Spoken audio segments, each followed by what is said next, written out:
कैसे हैं मेरे प्यारे विद्यार्थियों। स्वागत है आप सभी का आपके ही अपने YouTube channel friend of student में। आज के इस वीडियो में आप पढ़ेंगे प्रश्नावली 16.1 चैप्टर है संख्याओं के साथ खेलना यानी playing with numbers class 8 mathematics. इस प्रश्नावली में हमें कुछ 10 सवाल दिए गए हैं। इन 10 सवालों में कुछ सवाल हमारे प्लस वाले हैं यानी जोड़ वाले हैं और कुछ सवाल हैं हमारे गुणा वाले। और इन सवालों में हमें ABCD इस टाइप से कुछ अक्षर दिए गए हैं। इन अक्षरों के मान हमें इसमें बताने हैं। तो चलिए इन सवालों को सॉल्व करते हैं। और हाँ, आपकी रिक्वेस्ट आती है मेरे पास, आपके कमेंट्स आते हैं मेरे पास। आप मुझसे कहते हैं सर चैप्टर नंबर 5 अपलोड कर दीजिए, चैप्टर नंबर 7 अपलोड कर दीजिए। तो की जानकारी के लिए मैं बता दूं कि मैं अपने इस चैनल पर अध्याय 1 चैप्टर 1 से 15 तक कंप्लीट अपलोड कर चुका हूं, जिसमें चैप्टर नंबर 10 मैंने अपलोड नहीं किया है। अगर आपको कोई भी वीडियो नहीं मिलती है तो उस वीडियो के साथ जब आप सर्च करें तो फ्रेंड ऑफ स्टूडेंट डाल दें तो आपको वो वीडियो मिल जाएगी। अगर ऐसा भी नहीं करते हैं तो आप जब भी वीडियो देख रहे हों तो वीडियो के नीचे जो लोगो आता है उस लोगो पर आप क्लिक करेंगे तो आप चैनल पर पहुंच जाएंगे। जैसे ही चैनल पहुंचेंगे तो ऊपर की ओर आपको होम लिखा हुआ मिलेगा, वीडियोस लिखी मिलेंगी, प्लेलिस्ट लिखी मिलेगी। तो वीडियोस और प्लेलिस्ट में जाकर भी आप इन सभी वीडियोस को देख सकते हैं। ठीक है, बात समझ में आ गई। और एक छोटी सी लेकिन बहुत इंपॉर्टेंट जानकारी आपको देना चाहता हूं मैं। अगर आपको इंग्लिश बिल्कुल नहीं आती, आप इंग्लिश में जीरो हैं, आपको बिल्कुल भी नहीं आती है, तो आपको टेंशन लेने की ज़रूरत नहीं है। अगर आपको इंग्लिश ग्रामर नहीं आती है, इंग्लिश के सेंटेंसेस नहीं आते हैं, इंग्लिश ट्रांसलेशन नहीं आती है, तो अब आप सीख जाएंगे। हमारा एक नया चैनल है friend of student English, friend of student English. ठीक है, इस चैनल पर मैं ऐसे विद्यार्थियों को अंग्रेजी सिखा रहा हूं जिनको बिल्कुल इंग्लिश नहीं आती, जो इंग्लिश में बिल्कुल जीरो हैं। अर्थात मैं यहां पर शुरू से शुरुआत कर रहा हूं।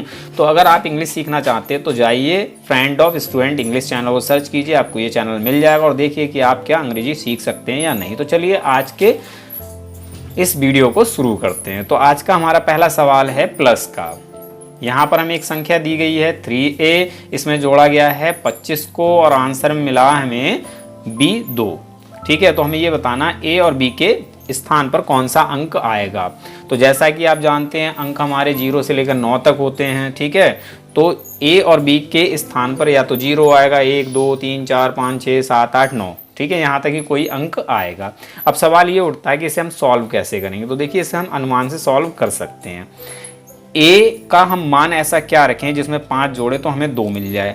तो क्या ऐसा संभव है कि A का कोई मान हम ऐसा रख दें और उसे 5 में जोड़े तो हमें 2 मिल जाए? तो ऐसा संभव नहीं है, क्योंकि जोड़ने पर हमें क्या मिल रहा है, 5 से छोटी संख्या मिल रही है। तो ऐसा तो संभव हो ही नहीं सकता। 5 में आप कुछ भी जोड़ लें 2 नहीं मिलेगा। ठीक है, तो हमें संख्या कैसी जोड़नी, प्लस वाली जोड़नी, माइनस वाली नहीं। तो हम 5 में कोई सी भी संख्या जोड़ लें लेकिन हमें सिंगल 2 नहीं मिलेगा। तो हम इसको सॉल्व कैसे करेंगे? तो इसको सॉल्व करने के लिए हम A के स्थान पर कोई ऐसा अंक रखेंगे जिसको हम 5 में जोड़ें तो हमें एक ऐसी संख्या प्राप्त हो जिसमें इकाई का अंक 2 हो, जैसे कि 12, 22, 32। ये कैसी संख्याएं हैं? 2 अंकों वाली संख्याएं जिसमें इकाई का अंक 2 है और दहाई का अंक कुछ और दिया है। तो हमें A का मान कुछ ऐसा रखना है जिसको हम 5 में जोड़ें तो हमें इस तरह की संख्या प्राप्त हो जिसमें इकाई का अंक क्या हो, 2 हो। देखिए, जब आप सवाल सॉल्व करते हैं यानी जोड़ वाला, तो किस तरह से करते हैं, मान लेते हैं हम एक संख्या ले लेते हैं 38 और इसमें हम जोड़ते हैं 25।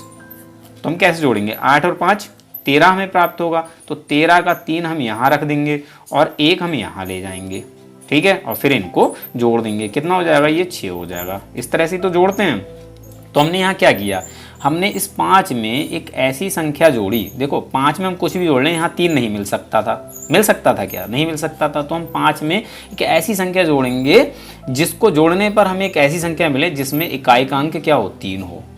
तभी तो ये सॉल्व हो पाएगा, तभी तो यहाँ 3 मिलेगा। तो इसी प्रकार से हमें यहाँ करना है। A का मान कुछ ऐसा लेना है जिसको हम 5 में जोड़े तो हमें एक ऐसी संख्या प्राप्त हो जिसमें इकाई का अंक 2 हो, क्योंकि 5 में कुछ भी हम जोड़ेंगे तो सिंगल 2 हमें नहीं मिलेगा। ठीक है, तो सबसे पहले तो आप ये समझ लें A का मान आप क्या क्या रख सकते हो। तो A का मान 0 1 2 3 4 5 6 7 8, 9, इनमें से कोई एक रख सकते हैं। ए का मान जब हमें मिल जाएगा तो बी का अपने आप से मिल जाएगा। तो हम यहाँ पर इसे सॉल्व करने के लिए क्या करेंगे, बारी बारी से पहले ए की वैल्यू 0 रखेंगे, फिर 1 रखेंगे, फिर 2 रखेंगे, 3 रखेंगे, 4 रखेंगे, 5 रखेंगे। इस प्रकार से इन सभी वैल्यूज़ को रख कर देखेंगे और हम ये देखेंगे कि ए की वैल्यू हम ऐसी क्या रख रहे हैं जिसको रखने पर हमें यहाँ पर इकाई का अंक 2 मिल रहा है, मतलब यहाँ पर हमें 2 मिल रहा है। तो हम देखेंगे कि हम ए का मान 7 रखने पर इस सवाल को सॉल्व कर सकते हैं। देखिए अगर मैं ए की वैल्यू यहाँ 0 रख दूँ, क्या रख दूँ 0, देखिए 0 में ए की वैल्यू रखता हूँ, नीचे है 5, तो इन दोनों को जब मैं प्लस करूँगा तो क्या मिलेगा मुझे, यहाँ 5 मिलेगा, लेकिन आंसर में क्या है 2 है। अगर मैं ए की वैल्यू 1 रखता हूँ और फिर 5 प्लस करता हूँ तो मुझे 6 मिलता है, मिलना क्या चाहिए 2। इसी प्रकार से मैं इन सबको चेक करूँगा, ठीक है। फिर मैं लास्ट में देखूंगा कि अगर मैं ए की वैल्यू 7 रख रहा हूँ तो मुझे क्या मिल रहा है, 7 में 5 जोड़ रहा हूँ तो मुझे मिल रहा है 12। तो 12 का 2 मैं यहाँ लिख लूँगा जो कि मुझे 2 मिल जाएगा, और हासिल का 1 मैं यहाँ ले जाऊँगा, ठीक है। ऐसा ही तो करूँगा, आगे बढ़ूँगा तो भी मुझे यहाँ पर 2 नहीं मिलेगा। तो ऐसी वैल्यू 7 की ए की क्या है 7 है, ठीक है। तो मैं यहाँ लिखूँगा ए बराबर 7 रखने पर, ठीक। तो मैं यहाँ ए की वैल्यू क्या रखूँगा 7, 3 और ए की वैल्यू 7 और इसमें प्लस करूँगा 25 को। तो 7 और 5 कितना होगा 12, 12 का 2, तो मुझे यहाँ पर ये 2 मिल गया, और जो हासिल का 1 बचा वो यहाँ ले जाऊँगा। अब इन तीनों को जोड़ दूंगा, 1, 3, 4, 2, 6, तो यहाँ मुझे 6 प्राप्त होगा, और ये 6 क्या होगा, इस बी की वैल्यू हो जाएगी, ठीक है। समझ गए बात को। तो हमारा आंसर यानी ए और बी की वैल्यूज़ क्या होंगी, ए बराबर 7 और बी बराबर 6, ये हो जाएगी हमारी ए और बी की वैल्यूज़। कारण आप क्या देंगे कि हम बारी बारी से एक एक करके ए का मान इस सवाल में, बारी बारी से ए का मान इस सवाल में 0, 1, 2, 3, 4, 5, 6, 7, 8, 9 ये रखते हैं। तो हम देखते हैं कि ए का मान 7 रखने पर हमें अपने इस सवाल का हल प्राप्त हो जाता है, अर्थात ए और बी का मान हमें मिल जाता है। तो ए और बी का मान क्या होगा 7 और 6, यही आपका कारण हो जाएगा, ठीक है। तो चलिए दूसरा सवाल भी कर लेते हैं, आपको और अच्छी तरह समझ में आ जाएगा। तो दूसरा सवाल है स्टूडेंट्स, 4a इसमें प्लस कर रहे हैं 98 और आंसर में हमें मिल रहा है CB 3, ठीक है।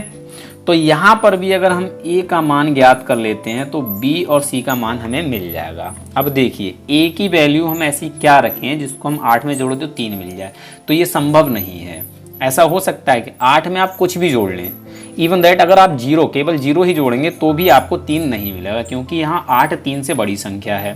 तो ये संभव नहीं है कि 8 में हम कुछ भी जोड़ें हमें सिंगल 3 मिल जाए। तो हम क्या करेंगे, यहाँ पर a का मान कुछ ऐसा रखेंगे जिसको 8 में जोड़ने पर हमें एक ऐसी संख्या मिले जिसमें इकाई का अंक क्या हो 3, इकाई का अंक क्या हो 3, जैसे कि 13, 23, 33, 43, ठीक है।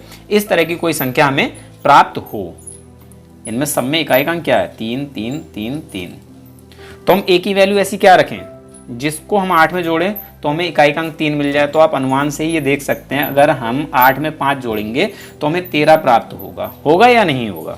और 13 का 3 हम यहाँ लिख लेंगे, हासिल का 1 यहाँ ले जाएंगे, फिर जब इसको जोड़ेंगे तो हमें यहाँ b और c की वैल्यू मिल जाएगी। तो यहाँ से आप क्लियर ये बोल सकते हैं a बराबर, अगर हम 0, 1, 2, 3, 4, 5, 6, 7, 8, 9 इनमें से किसी एक अंक को बारी बारी से चेक करके एक स्थान पर रखेंगे तो हमें इसका हल मिल जाएगा। तो हम क्या करेंगे, पहले a का मान 0 रखेंगे, फिर a का मान 1 रखेंगे। देखिए 0 रखने पर एक ही जगह पर तो क्या मिलेगा, हमें 0 + 8, 8 मिलेगा, जबकि हमें मिलना कितना चाहिए 3, हमारे यहाँ आंसर 3 है।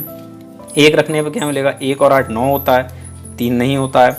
2 और 8 10 होता है, 10 में इकाई का अंक हमारा 0 होता है, लेकिन हमारा यहाँ क्या अंक है 3, ठीक है। तो इसी प्रकार जब चेक करते जाएंगे तो हम देखेंगे कि यहाँ पर हम a की वैल्यू अगर 5 रखते हैं, यहाँ पर a की वैल्यू 5 रखते हैं, तो हमने मान लो a की वैल्यू 5 रख दी और नीचे है 8, तो इसमें हम प्लस करेंगे 8, तो हमें क्या मिलेगा 5 और 8 13, 13 का 3 हम यहाँ लिख लेंगे, ठीक है। तो हमें अपना 3 मिल जाएगा और जो हासिल होगा वो यहाँ ले जाएंगे, ठीक है। फिर इन लोगों को जोड़ेंगे, यानी इन संख्याओं को जोड़ेंगे तो हमें b और c की वैल्यू मिल जाएगी। तो हम क्या करेंगे, यहाँ पर a बराबर 5 रखेंगे। आप देखिए 6 रखेंगे तो भी आपका काम नहीं चलेगा, 7 रखेंगे तो भी काम नहीं चलेगा, 8 रखेंगे तो भी काम नहीं चलेगा और 9 रखेंगे तो भी काम नहीं चलेगा। केवल 5 रखने पर ही आपको आंसर मिलेगा। तो a बराबर 5 रखने पर, ठीक है।